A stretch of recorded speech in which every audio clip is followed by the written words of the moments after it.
He says in verse 23, "He who hates me hates my Father also." Friends, again, when you really live and love like Christ, you're really going to be treated like Christ. If he's in us and we're in him and he and the Father are one, listen, it's the same. To hate a Christian is to hate Christ. To hate Christ is to hate the Christians. This is why it happens. This is real. And all the play acting that happens and all of the phony facades, especially under the umbrella of religion, they're all going to burn off when the refining fire of Christ comes and says, is that real or not? In verse 24, see the remarkable hate. "If I had not done among them the works which I had done, they would not have sinned. But now they have both seen and hated me and my Father." Jesus is simply saying the same thing again. It's remarkable. They've seen it. They've been at the heart of where I've been doing this ministry, and still they hate me. It's remarkable. You too will know this, friends. You'll know the place where it is to reach out and love and help and support and get bitten or stabbed by the very ones that you have loved and tried to help. Don't be so shocked when it happens. This is in part why we have it here. Jesus is letting us know, expect this. It's going to come. Happen to me, it's certainly going to happen to you. And let me just remind you that this, again, is not an obscure passage.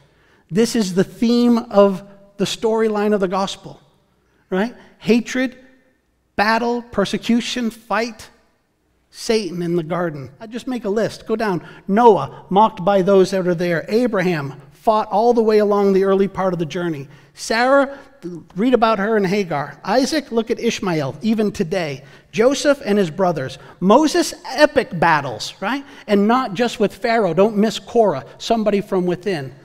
Go down, look at Caleb, a warrior amongst wimps, one of my favorites. Joshua, a disciple who made disciples who made disciples, a true portrait of a discipled warrior, always in the fight. Esther, Mordecai, again, spiritual warfare. Look at the judges, read through them. Othniel, Deborah, Samson, fight, fight, fight, hatred, both sides. Read the Psalms. Go to the prophets. Daniel, right? Remember him in his lion's den? Go to Isaiah. Look at him. Go with Elijah. Go anywhere you want. Jeremiah.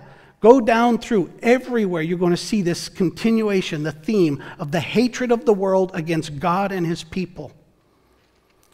I think of Malachi and the war against self-centeredness and self-absorption.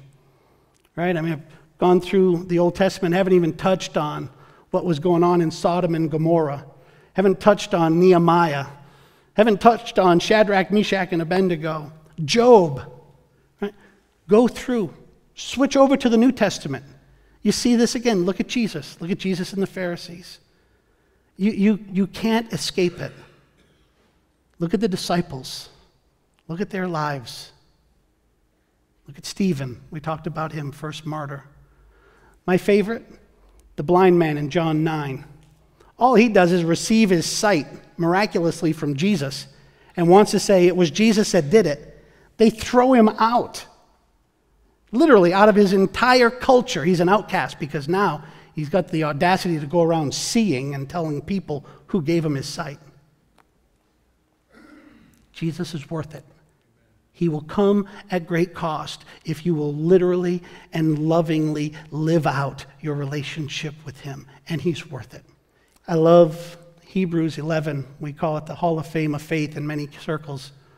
But I like to pick up in verse 35. You see, after all the big hitters have been listed, all the famous ones, listen to what happens when you now speak about the masses, the nameless faithful. There were others who were tortured, refusing to be released so that they might gain an even better resurrection. Some faced jeers and flogging and even chains and imprisonment. They were put to death by stoning. They were sawed in two. They were killed by the sword. They went about in sheepskins and goatskins, destitute, persecuted, and mistreated. The world was not worthy of them. Friends, my prayer is that you will be one for whom the story will be told that the world was not worthy. Not because you're famous, but that you and I will be amongst the faceless, nameless, countless numbers who said, my Christ is worth it. And I will live and breathe to make him known, and I will embrace my call to be his ambassador no matter what.